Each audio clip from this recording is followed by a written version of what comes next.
Bueno, continuando entonces con los determinantes del retorno venoso, nosotros teníamos, recuperemos la memoria, presión venosa periférica, lo vimos. Segundo, como determinante importante del retorno venoso, habíamos hablado también del grado de presión pericárdica, presión en la aurícula derecha o PVC, y el efecto de la presión intrapleural, intratorácica, periférica, y que tenía que ver con la respiración. Eso es lo que hemos visto. Vamos a determinar otro determinante del retorno venoso, que es la presión positiva creada por un ventilador en la ventilación mecánica. Además de eso, tenemos que ver qué efecto tiene la frecuencia cardíaca sobre qué, sobre el grado de retorno venoso, la contracción de las aurículas, la contracción auricular, que también puede repercutir sobre el retorno venoso. Y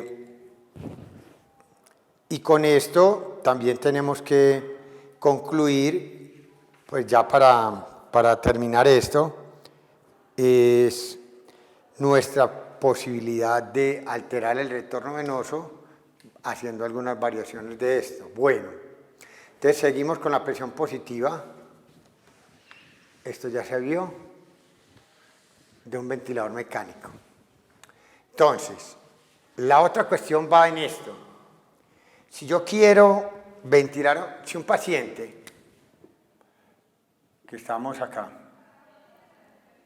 supongamos que este es el alvéolo, pongámoslo acá,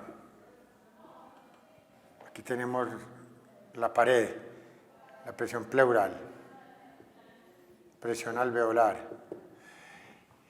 Otra manera de salir de este embrollo, que cuando las presiones son iguales, mi flujo es cero,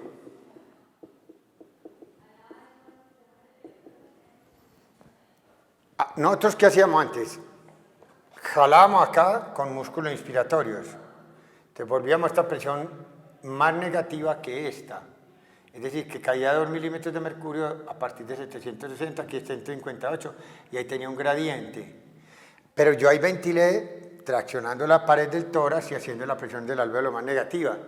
Ese tipo de ventilación se llama ventilación con presiones negativas. Otra forma es que si este paciente no es capaz de respirar porque tiene una enfermedad respiratoria que se le impida, una neumonía o eso, pues entonces el paciente, nosotros tenemos que ayudarle a respirar por él porque no tiene la capacidad de hacerlo, está fatigado. ¿Qué tenemos que hacer? Aumentar la presión acá. Esto volverlo 765, por ejemplo, este está en 760, entonces aquí va a entrar aire, pero aire que ya no es haciendo que el alvéolo esté en presión negativa y no todo lo contrario, 765 va aquí a la inspiración tener una presión positiva, a diferencia de la otra que caía 2 milímetros de mercurio a partir de 760, o sea que la presión en el alvéolo, en el otro tipo de respiración, que nosotros llamábamos respiración espontánea, es una respiración que llamamos con presiones negativas. Esta presión desde la entrada es positiva, poniendo que 0 es mi punto de referencia, 760. Bueno, en esa ventilación mecánica, parte de esta presión acá, pongamos que aquí está en 725, también se va a transmitir acá. Entonces esta presión intrapleural va a aumentar. Y el problema entonces va a ser que las aurículas y los ventrículos y las cavas van a estar comprimidos por una presión mayor. Entonces, toda ventilación mecánica, tarde o temprano, unas más y otras menos, tiene un fenómeno común. va a haber un sacrificio en el retorno venoso, va a disminuir. Es verdaderamente un arte por parte del intensivista saber que él tiene que tratar de entrarle aire a un pulmón porque quiere mejorar sus gases arteriales y mejorar su química sanguínea, pero al mismo tiempo él tiene que cuidar no solo el pulmón, sino que por acá, que va a pasar sangre, pero que no vaya a estar comprimido y que el corazón se pueda llenar bien. Entonces es un equilibrio entre mejorar el pulmón y no sacrificar mucho el retorno venoso para que pueda haber un buen transporte de gases hacia la periferia, porque nada me gano yo tener muy buen intercambio a nivel pulmonar y esa sangre no entra bien a las aurículas y a los ventrículos porque tiene una presión intrapleural muy positiva o muy aumentada y eso me dificulta a mí por compresión la eyección de ambos ventrículos. Entonces esa es la cualidad de la ventilación mecánica. Toda ventilación mecánica, unas más, otras menos, dependiendo de la presión que yo ponga para la aplicación, pues de todas maneras va a afectar el retorno venoso. Otro factor importante sobre el retorno venoso tiene que ver con la frecuencia cardíaca.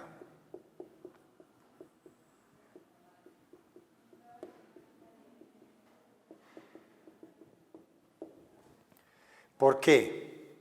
Porque recordemos, mientras el aumento de la frecuencia cardíaca sea dentro de límites fisiológicos,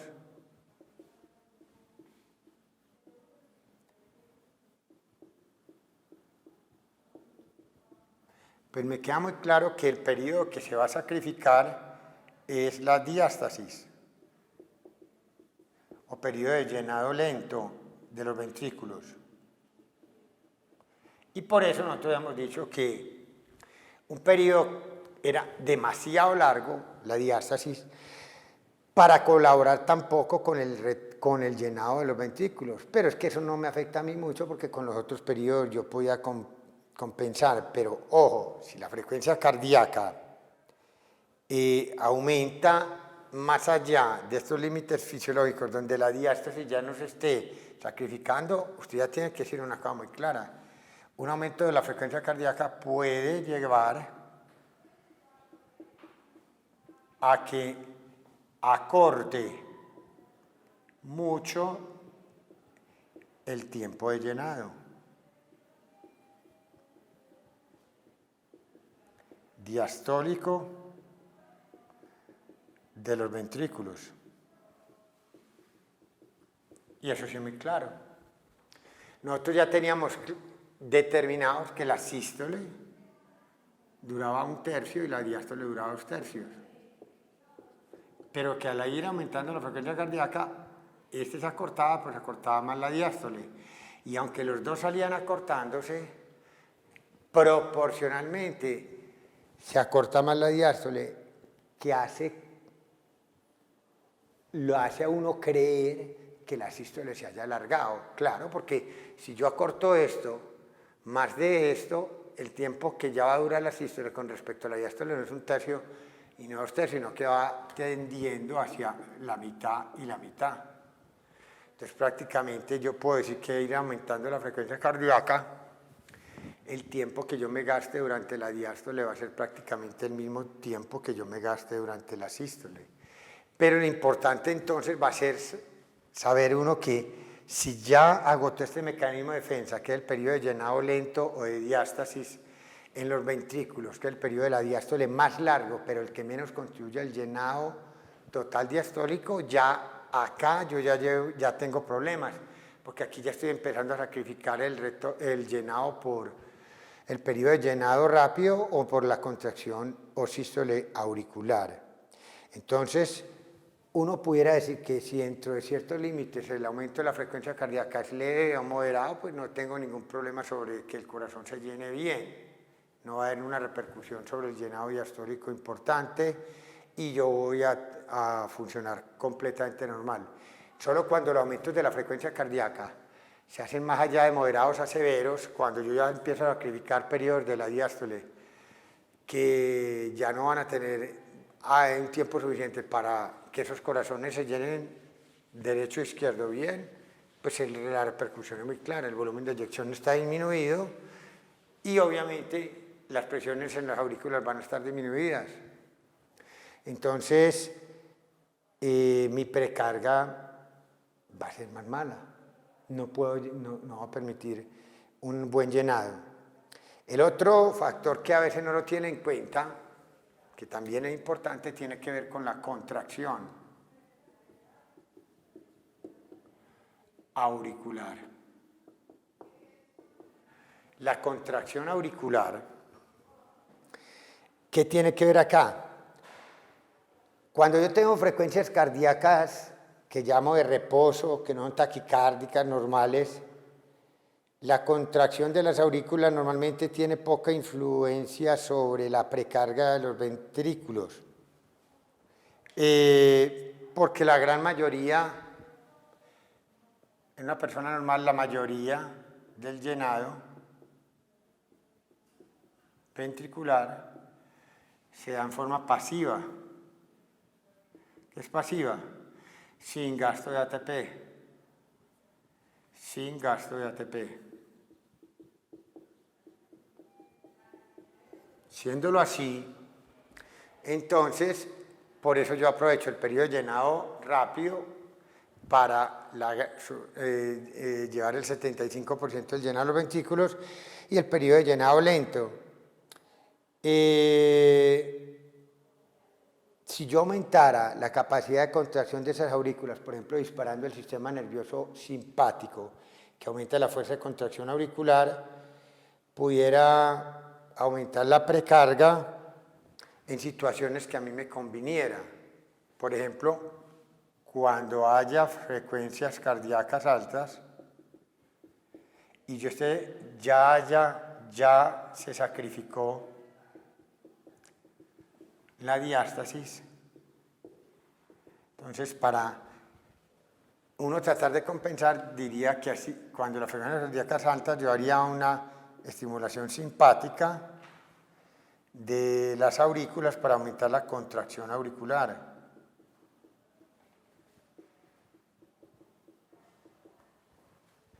Y así me ayudaría a defenderme un poco,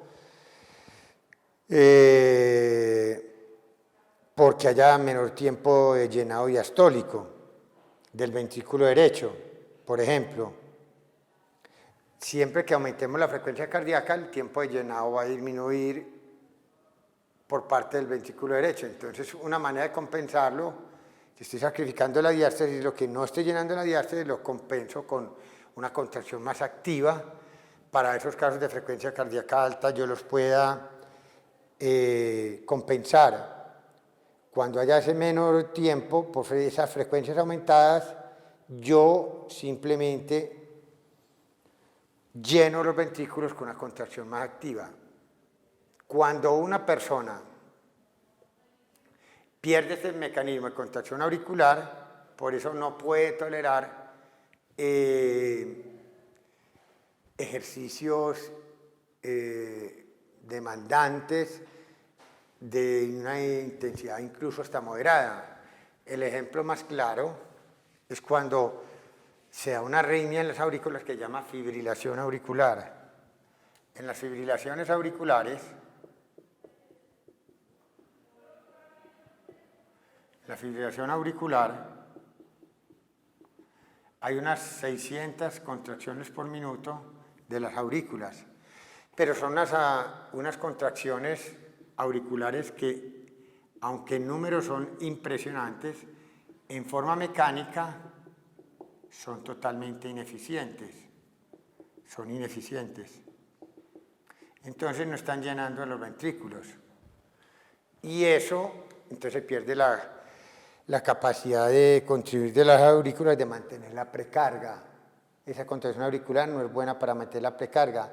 En las personas de edad, la fibrilación auricular es por eso cantan muy fácilmente, porque no les quedaría sino el periodo de llenado rápido auricular, y ese periodo no es tan bueno como en las personas jóvenes. Entonces, una persona joven que tiene un periodo de llenado rápido que puede compensar para esta contracción auricular inefectiva, generalmente tolera la fibrilación auricular más fácilmente, que es una aplicación de lo que nosotros hemos visto. Entonces, verdaderamente,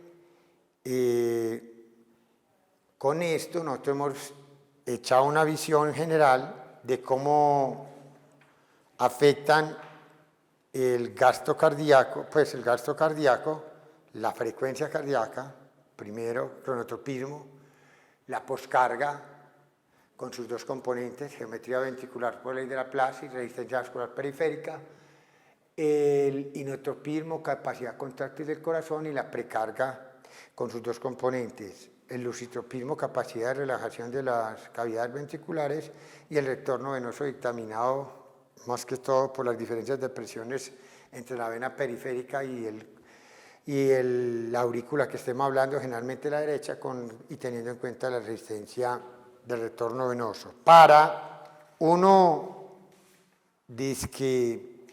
mejorar en esa capacidad de comprensión, a uno les hacen unas gráficas que le ayudan a uno a entender todo esto. Pero, en resumidas cuentas, tenemos que hacer, antes de describir todas esas gráficas, de definir algo que se llama curva de desempeño ventricular. Las curvas de desempeño ventricular es poner la ley de Frank-Starling,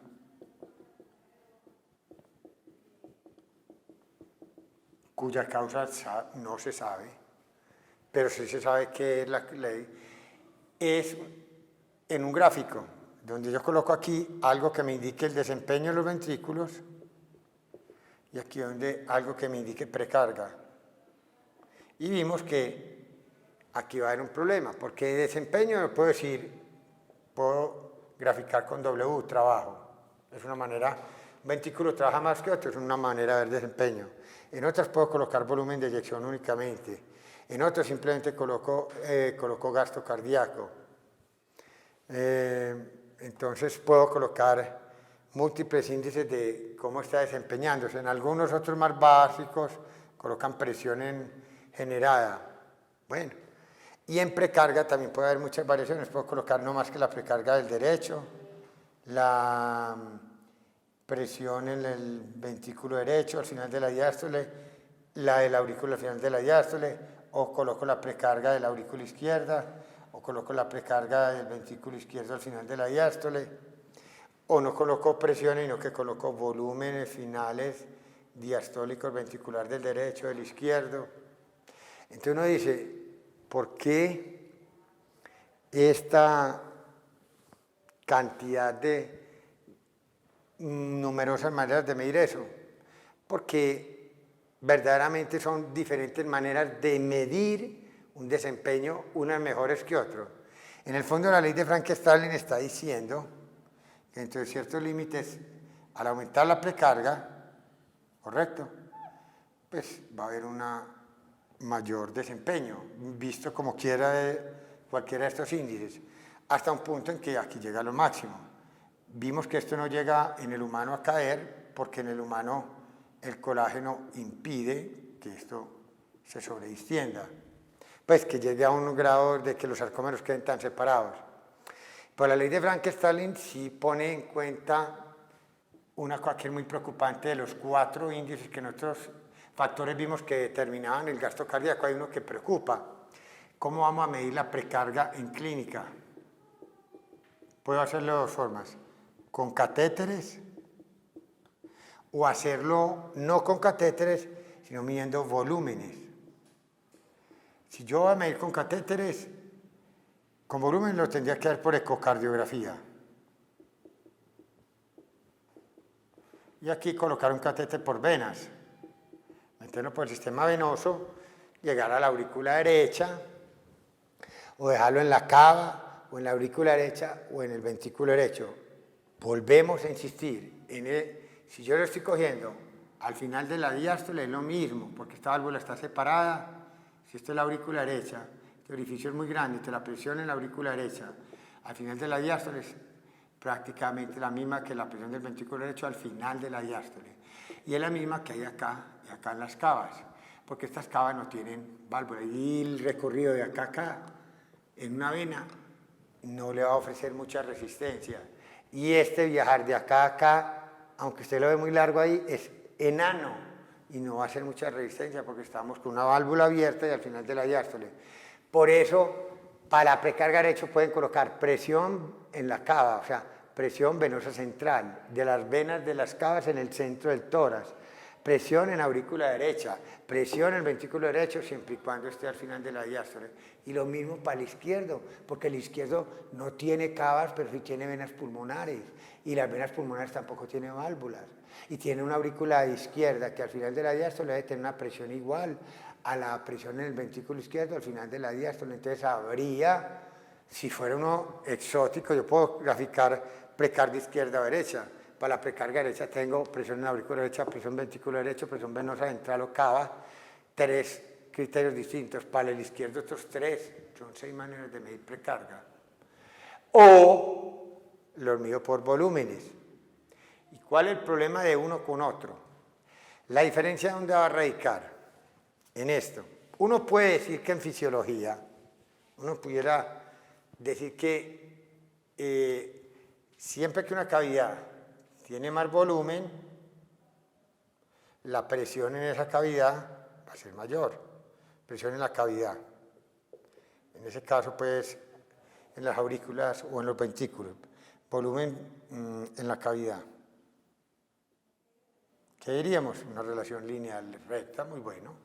Entonces, para uno, si esto es así, medir con catéteres o medir con eco es lo mismo, igualmente efectivo. Y en verdad eso, en una persona normal, usted tiene toda la razón, no importa con qué lo medir, pero no importa con qué lo tendrías vos que medir. Pero el problema es patologías. Miremos nomás que el caso que acabamos de ver, que es todavía muy preocupante. Supóngase que usted está ante un caso de un taponamiento pericárdico. Tiene sangre acá, tiene el ventrículo derecho y este líquido del pericardio está comprimiendo esto y tiene esta cavidad así de chiquita. N de sangre en un volumen ¿qué? Menor, esta presión está alta. Sin embargo, el volumen que alcanza a entrar de sangre a este pericardio que no lo deja entrar, aquí la presión está alta, pero el volumen está bajo.